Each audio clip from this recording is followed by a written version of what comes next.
ছটা ডিম দিয়ে আমি ডিমের কারি করব। দেখুন আপনারা কীভাবে করি ডিমের কারি।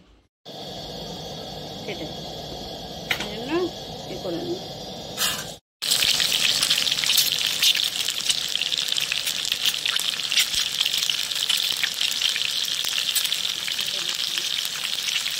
চামড়া চামড়া লাগে, যে ভাজা বেশি করে খাবেন ভাজা করে ভেজে নিন, একটু হালকা করে ভেজে।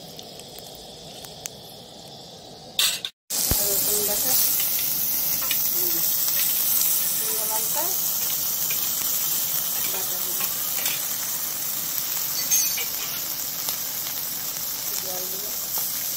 কাশ্মীরি লঙ্কার গুঁড়ো ভিজিয়ে রেখেছিলাম, তাহলে কি হয় শুকনো শুকনো হয়ে যায়, না হলে না বড্ড পুড়ে ওঠে। জল দিয়ে ভিজিয়ে না রাখলে আগে থেকে পুড়ে উঠবে। এটা দিলাম টমেটো বাটা করে। আর এই টমেটো বেটে রেখেছি, টমেটো বাটা দিলাম। এটাকে ভালো করে ভাজবো, কাঁচা গন্ধটা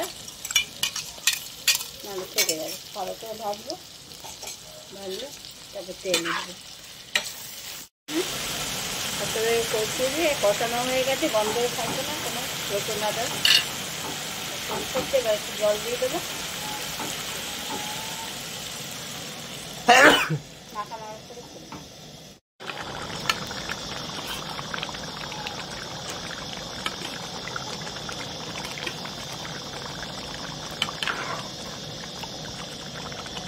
কালারটা কি সুন্দর আছে, সুন্দর একটা গন্ধ বেরিয়েছে।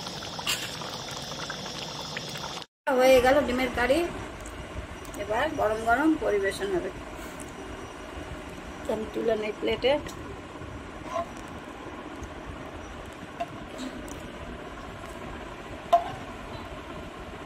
কেমন হয়েছে ডিমের কারিটা আপনারা আমাকে একটা লাইক করে ও কমেন্ট করে জানাবেন।